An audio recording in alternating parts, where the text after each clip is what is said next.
दोस्तों, इस दुल्हन को ज़रा गौर से देखिए।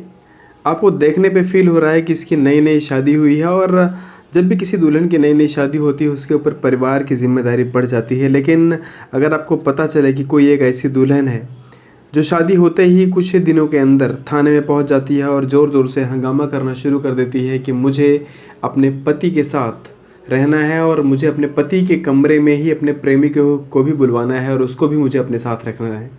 यानी मैं अपने पति और प्रेमी को बराबर अधिकार देना चाहती हूँ, दोनों एक ही छत के नीचे रहेंगे। जी हाँ दोस्तों, अगर ऐसा कुछ आपको सुनने को मिले तो आपकी शायद हंसी नहीं रुकेगी और शायद आप आश्चर्यचकित भी हो सकते हैं। लेकिन ये जो घटना है ये कोई मजाक नहीं बल्कि ये हमीरपुर की है और यहाँ पे एक जगह है जिसका नाम है राठ थाना क्षेत्र। यहाँ पे अचानक से थाने में सब कुछ सही चल रहा था। एक युवती थाने के अंदर एंट्री करती है राठ थाना क्षेत्र में और ज़ोर ज़ोर से चिल्लाना शुरू कर देती है। शोर शराबा सुनकर पुलिस के जो वहाँ पे अधिकारी होते हैं सारे लोग इकट्ठे होते हैं। पुलिस कांस्टेबल वगैरह महिला कांस्टेबल को बुलाया जाता है केस को मैनेज करने के लिए। लोगों ने जानने की कोशिश की कि आखिर बात क्या है, लेकिन ये महिला थी कि इसकी जो टोन थी बोलने की वो कम ही नहीं हो रही थी। ये कह रही थी, साहब मेरे घर वाले इस बात के लिए रेडी ही नहीं हो रहे हैं कि मैं अपने पति के साथ अपने प्रेमी को अपने एक ही कमरे में रख सकूं। जब पुलिस वालों ने जानबूझ के इस घटना की तह तक जाने की कोशिश की तो कुछ और ही पता चला। दरअसल ये जो युवती है ये शादी से पहले अपने प्रेमी से लगातार बात करती थी, उसके साथ डेटिंग पे जाती थी और इन दोनों का काफ़ी अच्छा प्रेम प्रसंग चल रहा था। लेकिन किसी वजह से इसकी शादी जो होती है अपने प्रेमी से नहीं होती है और ये किसी और लड़के से शादी कर लेती है।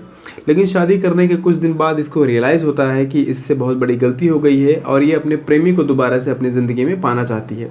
हालांकि पति के अकॉर्डिंग ये महिला शादी के बाद भी अपनी प्रेमी से घंटों घंटे फ़ोन पे बातें करती है, उसके साथ एक बाहर जाने की कोशिश करती है। लेकिन जब घर वाले इसका विरोध करते हैं तो इसने विरोध के तर्ज पे पुलिस थाने में जाने की धमकी दे डाली। और एक दिन आता है जब ये महिला पुलिस थाने में जाकर रिपोर्ट करती है कि मेरे घर वाले इस चीज़ के लिए रेडी नहीं हो रहे हैं कि मैं अपने प्रेमी से बात करूं, जबकि मैं अपने प्रेमी को बात तो करूंगी ही, उससे तो मिलूंगी ही, लेकिन उसको अपने घर में अपने कमरे में भी रखूंगी और इस चीज़ के लिए मुझे इजाज़त चाहिए।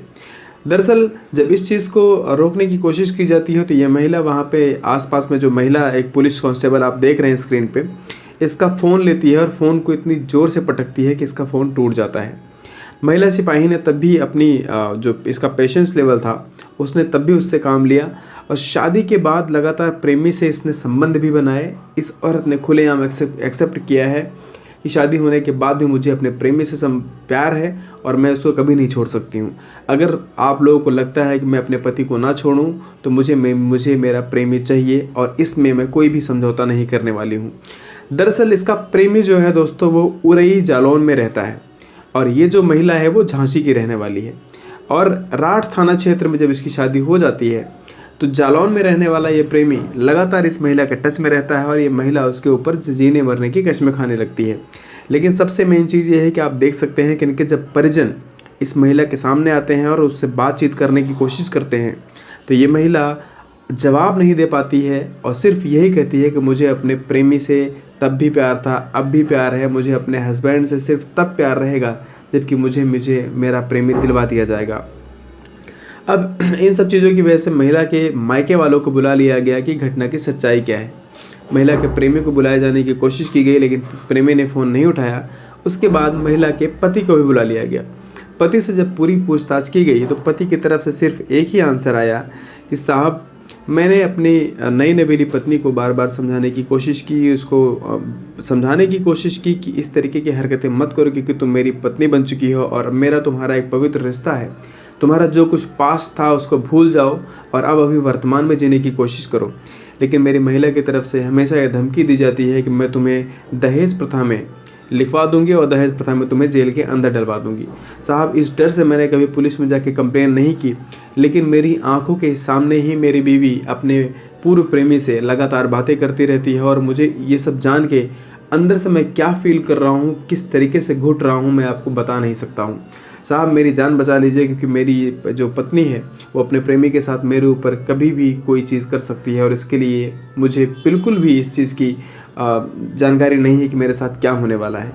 जब इस महिला से पूछा जाता है कि क्या तुम्हें तुम्हारे पति की तरफ से कोई प्रताड़ना दी जाती है, कोई मारपीट की जाती है, तो ये महिला कहती नहीं, ये आदमी बहुत अच्छा है, बस सिर्फ इसके अंदर एक ही घटिया आदत है कि ये मुझे मेरे प्रेमी के साथ अपने साथ नहीं रखना चाहता है, जबकि मैं चाहती हूँ कि मेरे साथ दोनों लोग रहें, प्रेमी और मेरा पति।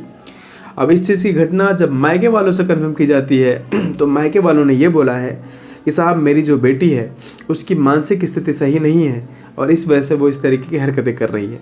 लेकिन दोस्तों जब आसपास के लोगों को से सबसे पूछा गया तो यही घटना यही जो डिटेल है वो सामने आई है कि इस महिला की मानसिक स्थिति बिल्कुल सही है, लेकिन ये सच में अपने प्रेमी को पाने की जिद पे अड़ी है और इसकी ये फुलफिलमेंट, इसकी जो ज़रूरत है ये इसके परिवार वाले या फिर इसके हस्बैंड नहीं पूरी कर रहे हैं, इसलिए अजीब सी हरकतें कर रही है। लेकिन दोस्तों समाज में इस तरीके की हरकतें जायज़ हैं क्या? क्या इस तरीके का रिएक्शन जायज़ है क्या? हम लोग किस तरीके का मैसेज समाज को दे रहे हैं? क्या इस तरीके की महिलाएं समाज में अगर लोगों के सामने आएंगी तो क्या ये समाज में एक सही विनिर्माण का कार्य होगा या फिर हमारी संस्कृति का ह्रास होगा? आपसे रिक्वेस्ट है कि कमेंट करके अपना वैल्यूएबल जो एक विचार है उसको ज़रूर रखिएगा, क्योंकि कहीं ना कहीं समाज की जो दुर्दशा है ऐसे लोगों की वजह से है या नहीं है, आपके कमेंट का इंतज़ार ज़रूर रहेगा। आशा करता हूँ वीडियो इन्फॉर्मेटिव रही होगी। मिलते हैं एक और नए वीडियो में। जय हिंद, वंदे मातरम।